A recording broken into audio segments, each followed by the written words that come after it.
Carrément. Vas-y, prends la main. Jérém, c'est bon, on est parti? On est parti.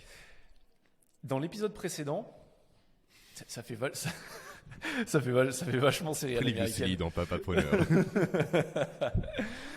Non, mais par contre, tu vois, ça me fait penser parce que dans l'épisode précédent, on a parlé, tu vois, du gap que peut créer le développement personnel à chaque fois que tu lis un livre, à chaque fois que tu suis une formation, tu vois. Et c'est le sujet que je voulais aborder déjà il y a 2 épisodes, mais on était complètement parti sur autre chose. Et ça me fait penser que là, c'est vraiment le sujet que j'ai envie d'aborder aujourd'hui. C'est un concept qui est issu des travaux de Dan Sullivan, qui est sûrement le business coach qui a coaché le plus d'entrepreneurs au monde, qui est un coach américain, très peu connu en France, tu vois, contrairement à des Tony Robbins, des machins. Pourtant, il a l'académie Strategic Coach où il accompagne des chefs d'entreprise qui font minimum 200 000 euros de revenus nets par an. Donc il a vraiment une marge, un seuil qui est déjà haut.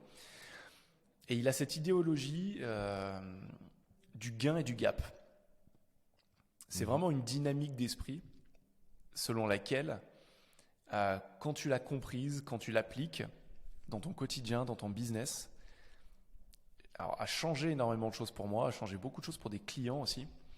Et ce qui est intéressant, c'est que je me suis rendu compte que ça impactait aussi énormément ma vie personnelle et ma relation à ma fille.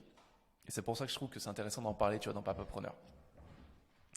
La manière dont Dan Sullivan il présente ce concept de gain et de gap, donc de gain, soit tu es dans le gain, dans une dynamique mentale de gain, soit tu es dans une dynamique mentale d'écart.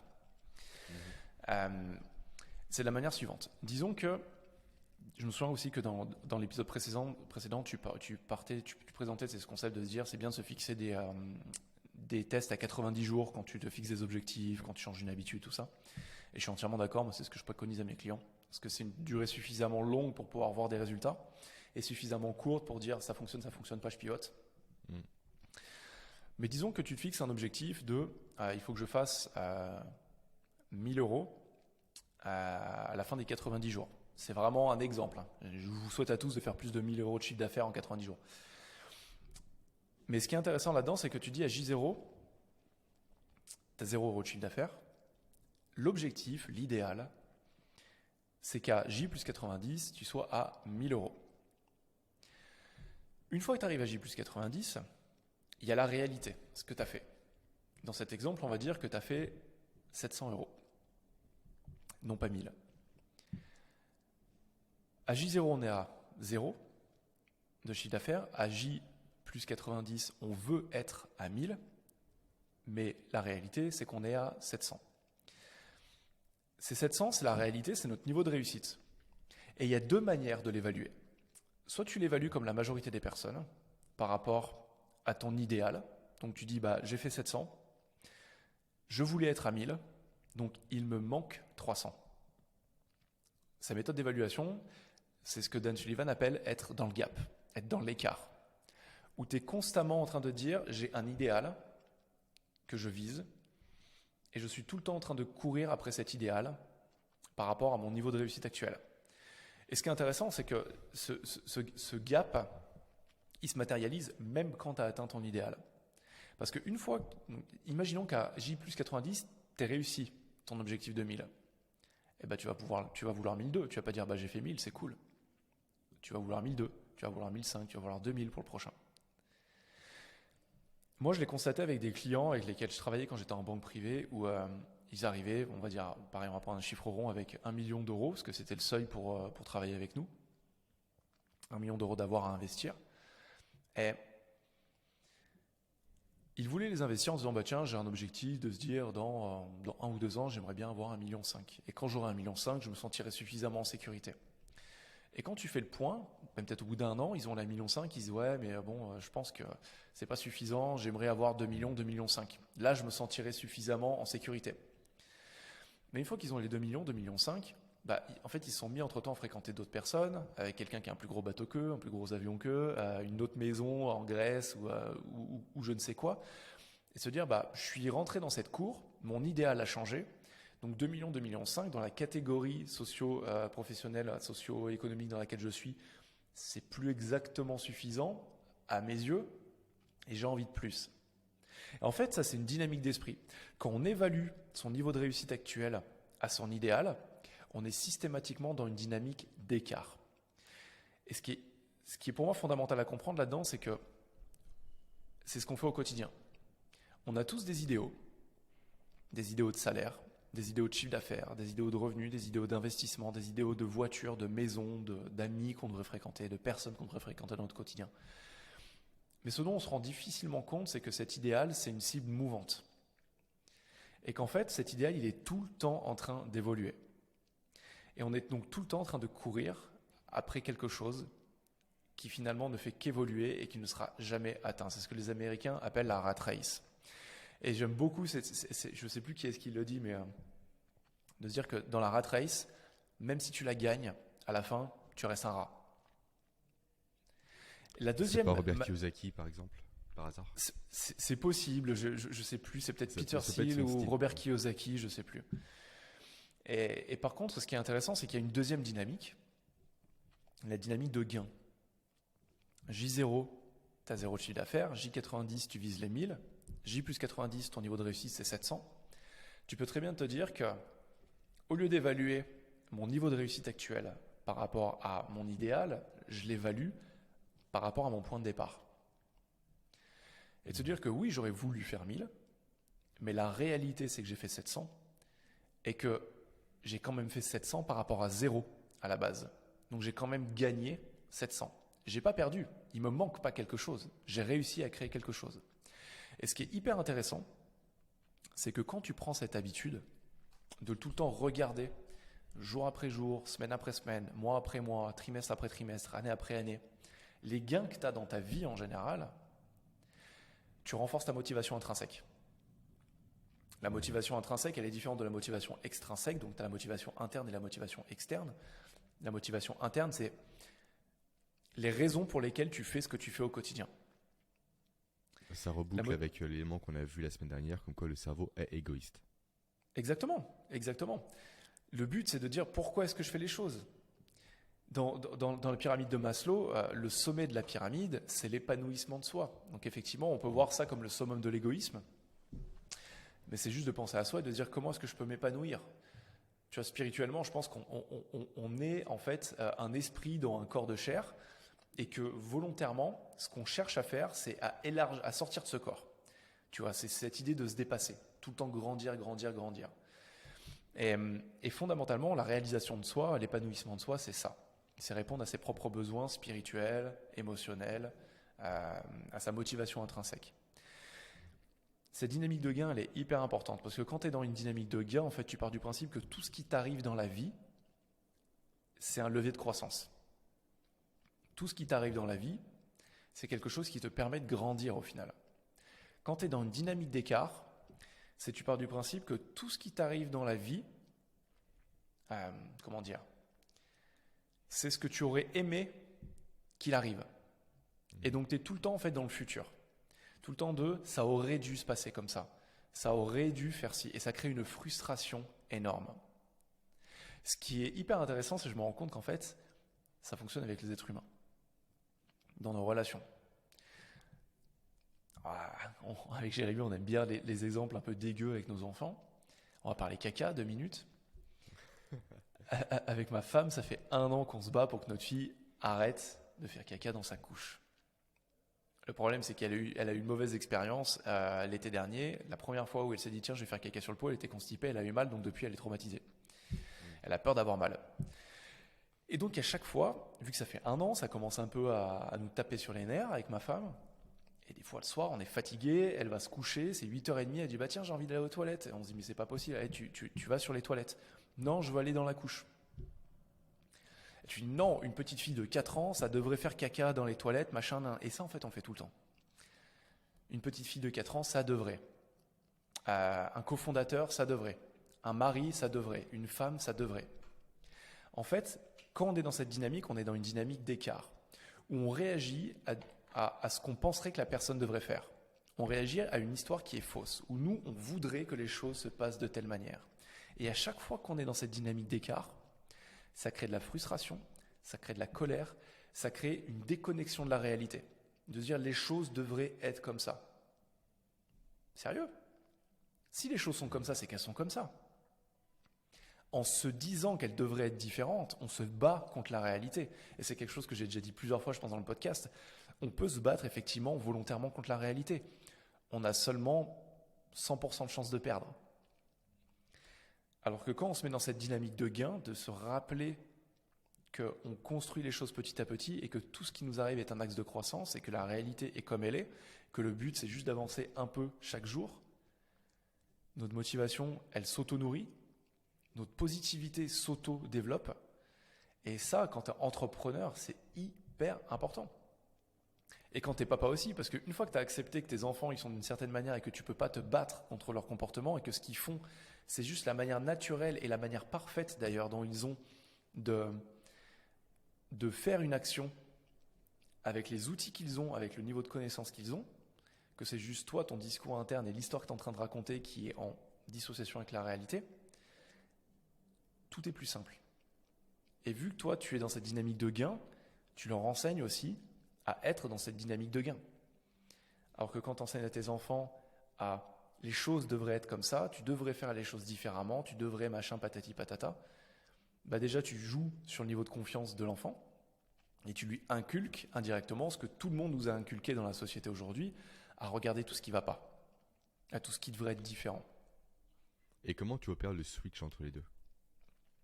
Parce que durant notre enfance, notre adolescence, l'âge adulte, on a été éduqué effectivement sur l'autre dynamique. Ouais. Comment toi, au niveau de tes clients, tu fais opérer ce switch, ce conditionnement ? Comment tu laisses cette barrière mentale en quelque sorte ?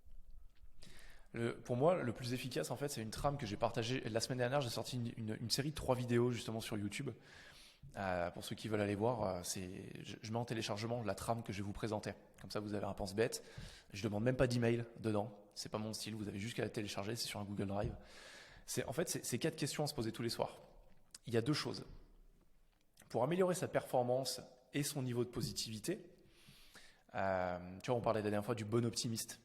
Tu vois, celui qui est dans l'optimisme, on va dire rationnel, qui n'est pas dans l'optimiste, à dire non, dans tous les cas, tout va bien se passer, l'optimiste aveugle. Pour améliorer sa positivité, pour moi, il y a 2 choses. Il y a les exercices de gratitude. Je ne parle pas de méditer devant un ficus ou devant une plante en tailleur en récitant des mantras. Ça, c'est vraiment de la vraie psychologie positive. Les travaux de Daniel Gilbert et compagnie. C'est de se dire que tous les soirs, c'est important, dans la dernière heure d'avant d'aller se coucher, de se rappeler les 3 choses les plus positives de notre journée. Ça peut être qu'on avait à manger, qu'on avait un toit, qu'on a de la chance d'être en vie. Ça peut être des choses aussi triviales que ça. Ou ça peut être cette bouchée de chocolat qu'on a eue lors du lundi de Pâques qui était hyper intéressante, qui était hyper bonne, que ce chocolat de pâtissier était excellent. Juste se rappeler les petites victoires du quotidien.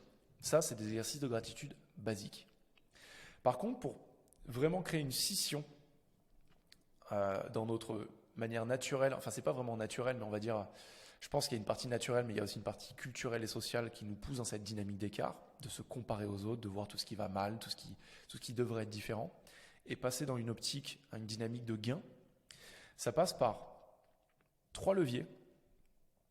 Vous pouvez y passer 5 minutes tous les soirs, 15 minutes tous les soirs, 30 minutes tous les soirs. Ça dépend vraiment de vous, du temps que vous voulez y mettre. Mais ce que je recommande, c'est dans la dernière heure avant d'aller se coucher. C'est vraiment pour moi la plus importante. C'est l'heure qui va vous permettre de paramétrer clairement vos émotions pour le lendemain. C'est de prendre un bout de papier. Et pour la nuit aussi. Ouais. La dernière pensée que vous allez avoir, souvent c'est la première la dernière pensée que vous allez avoir en vous couchant, excusez-moi, c'est la première que vous allez avoir en vous levant. La dernière émotion que vous allez ressentir en vous couchant, c'est la première que vous allez avoir en vous levant. Et beaucoup de personnes, soit ne savent pas ça, soit le savent et n'en tirent pas profit. Pour moi, la dernière heure avant d'aller dormir, c'est une heure qui doit servir à paramétrer vos émotions, paramétrer votre esprit pour vous réveiller dans les meilleures conditions possibles.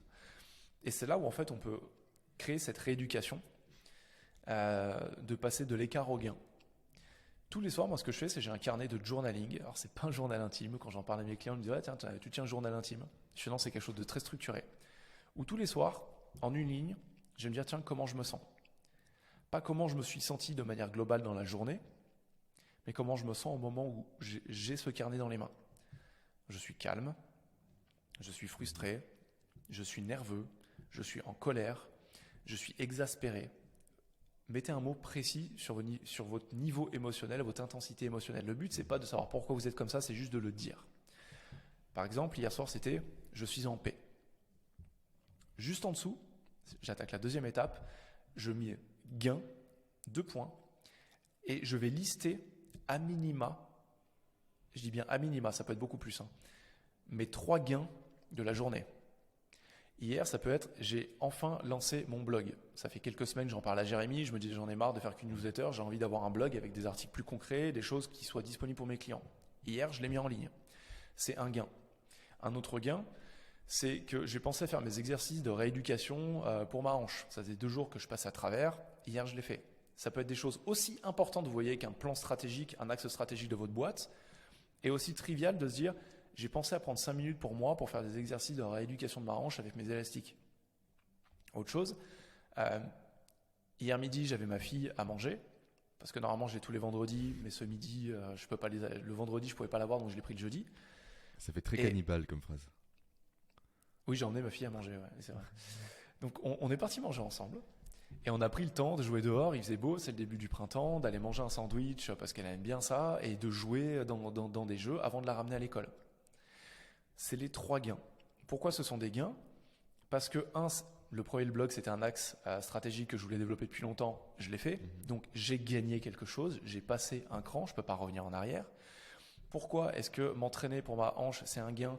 Parce qu'en 5 minutes d'effort, à côté de ma séance de sport, ça permet de faire un pas en plus dans un meilleur alignement de mon bassin, donc une reprise du trail, parce que j'aime beaucoup la course en montagne, plus sereine, avec un meilleur équilibre.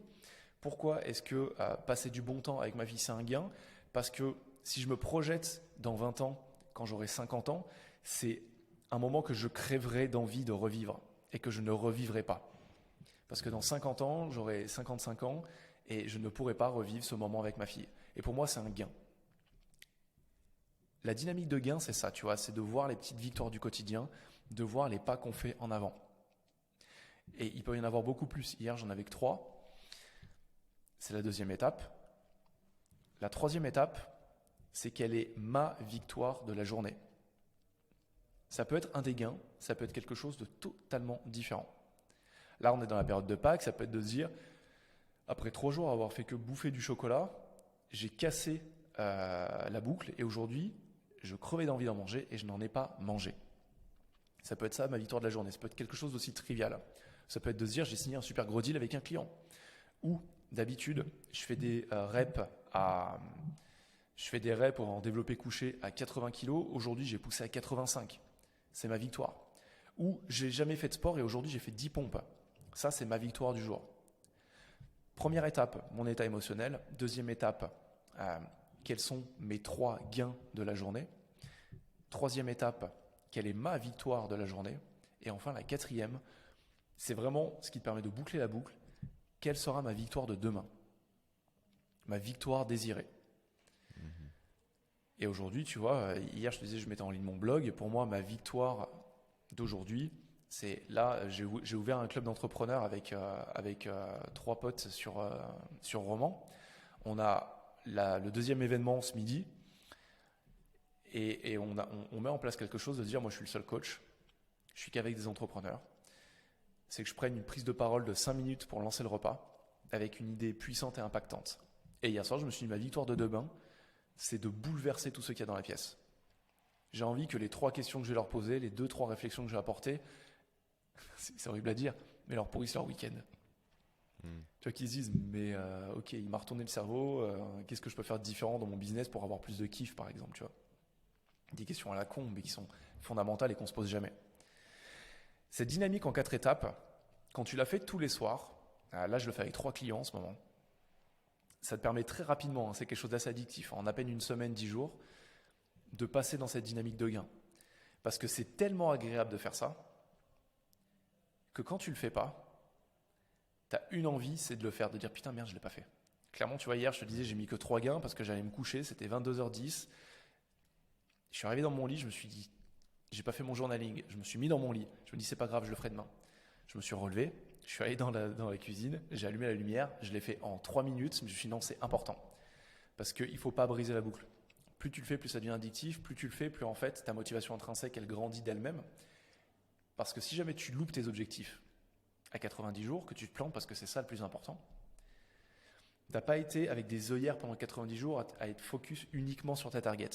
À te dire, Il faut absolument, pour que je sois heureux, pour que je sois satisfait, pour que je sois comblé, que j'atteigne mon objectif. Parce que si tu l'atteins pas, quand tu regardes derrière toi, t'as pas regardé tes petites victoires, t'as pas conscience de tout ce que tu as gagné pendant ce mois-ci, tu vois un vide intersidéral et tu dis putain, j'ai fait tout ça pour rien. Alors que quand tu prends cette habitude de regarder tes victoires au quotidien et de regarder tout ce que tu as accompli, quand tu passes à côté de l'objectif, tu as conscience de toute la croissance que tu as accumulée en 90 jours. Et ça, c'est la dynamique de gain. Ça a été un énorme monologue de 20 minutes. C'est super. Non, la question que j'aimerais rajouter par rapport à ça, tu le fais au format papier ou au format informatique? Toutes les recherches montrent que le format papier aujourd'hui, pour le journaling, c'est le plus efficace parce que notre manière de penser est totalement différente quand on écrit sur papier que quand on écrit sur téléphone. Par contre, j'ai des clients,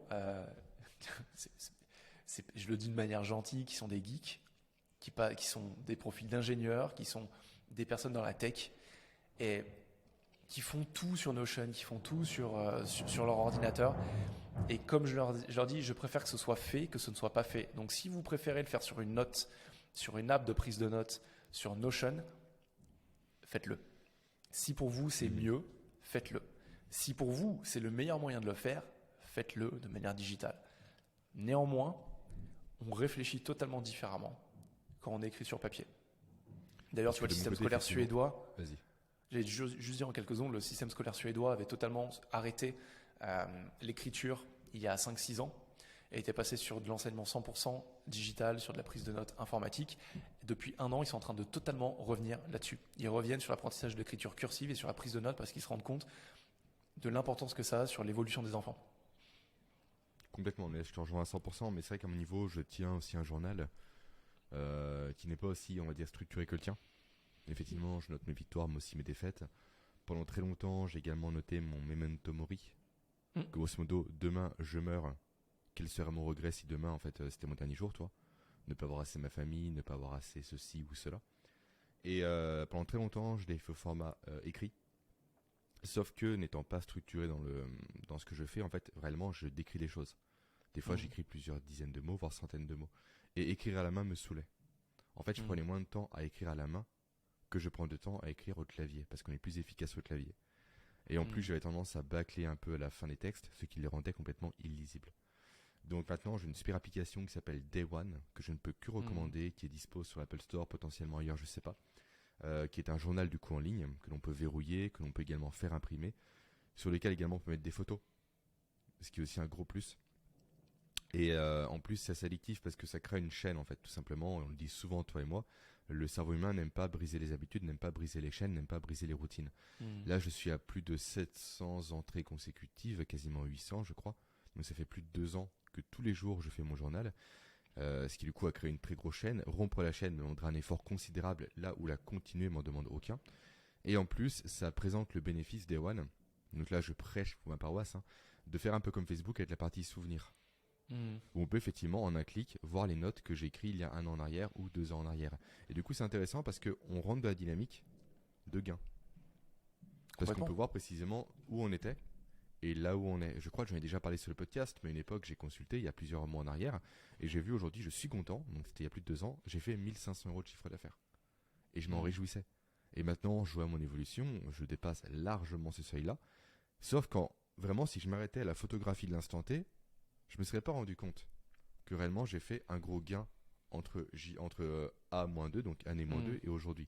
Mais réellement en ayant cette vision de souvenir, de voir qu'il y a 2 ans je faisais 1500 € et je m'en réjouissais, et voir que maintenant je fais un CA largement supérieur et au final je m'en contente, j'ai pu prendre du recul grâce à ça, passer en mode gain et non pas en mode gap, comme tu le dis si bien.